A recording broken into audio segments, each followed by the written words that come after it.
Polémica en Gondomar después de que el ayuntamiento haya multado al bloque nacionalista galego por colocar carteles de protesta exigiendo mejora de las vías de tráfico del municipio, carteles que se colocaron en los postes de la luz de las vías que son titularidad de diferentes administraciones y que le han valido a los nacionalistas, como decimos, una sanción tramitada por la policía local. Saludamos a Manuela Rodríguez del BNG de Gondomar. Manuela, moi bo día. Hola, moi bo día. En primeiro lugar, que dicían eses cartéis, Manuela? Pois a ver, os cartéis sinalaban problemáticas de seguridade viaria, pois, por exemplo, pasos de peóns con falta de seguridade, falta de sendas peonís, falta de pasos de peóns en algúns lugares do concello, falta de beirarrúas ou beirarrúas abertas con perigo para as caídas, bueno, distintas problemáticas en distintas vías con distinta titularidade que nos entendíamos que había que sinalar tamén para, bueno, facer unha chamada de atención a esas administracións responsables de cada unha delas para que, bueno, pues lle puseran solución e velar pola seguridade diaria das persoas no conxunto do concello. Como se lle notificou a sanción? Como se enteraron desa sanción? Pois nos chegou unha notificación electrónica da apertura dun expediente sancionador pois no mes de novembro.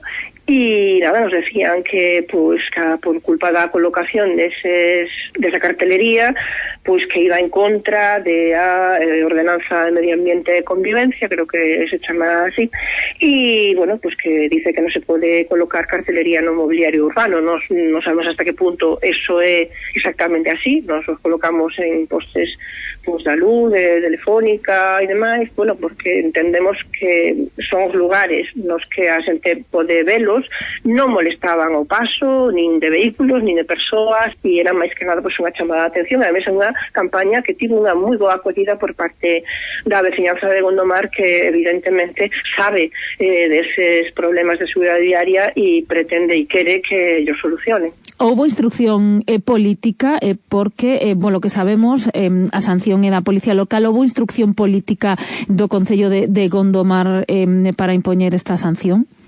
A ver, nos descoñecemos eso, non o podo asegurar, mas me parece un pouco estrano que a policía de motu propio e en plan pois de oficio vaya a facer un informe sobre a colocación desa cartelería cando hai moitas outras cousas no Concello de Gondomar que serían realmente denunciables e non se fai, e ademais pois que colocación de cartelería fai calquera entidade no Concello de Gondomar, porque non hai espazos alternativos para facelo, pois as entidades veciñais, as culturais, as deportivas, as comisións de festas, todos colocamos cartaces para anunciar os nosos eventos porque non hai outro sitio. Tamén é certo que nos presentamos a raíz desta denuncia do Concello unha iniciativa no pleno municipal para que pusera a disposición en todas as parroquias en lugares que de visibilidade e que foran acaídos pois espazos de libre expresión, os paneis nos que cada un das entidades diversas do Concello de Gondomar puderan facer os seus anuncios, mas tamén as súas queixas e as súas reivindicacións.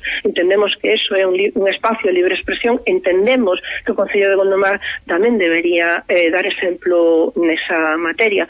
Pois eu non digo, non sei, non o podo decir, mas entendo, ou así o damos a entender cando nos publicamos, que isto é unha represalia política, e iso que entendemos. É dicir, somos unha organización incómoda que denuncia as cousas que cando están mal, que solicita a prestación de servicios para os veciños cando non os teñen, e que pois pon en evidencia problemas para a calidade de vida do Concello. E iso pois ao Concello de Gondomar ou ao goberno local e nomeadamente ao seu alcalde pois non lle gusta, e por tanto pois criticas, pagas. Canto teñen que pagar? De canto é a sanción? A sanción é de 600 euros. Cando nos anunciaron decían que podía ser ata 750, que é o que está estipulado para as faltas leves, mas, se quedou en 600 e que inicialmente podía ter unha reducción dun 20% o caso de non argumentar nada en contra e acatar a decisión sin máis, non? Non temos decidido que imos facer ao respecto, mas esa cal fora o importe definitivo nos parece que é unha cousa que, está bastante, desproporcionado, ¿no? E non entendemos cal é non entendemos, si entendemos, pero decir que creemos que debería non ter que chegar a este extremo e realmente, queremos eso, que é unha mostra máis do autoritarismo, de a intolerancia por parte do alcalde de Gondomar, todo aquilo que non é alabar a súa xestión, que desgraciadamente ten moitas eivas. Moitísimas grazas, Manuela Rodríguez, do BNG de Gondomar.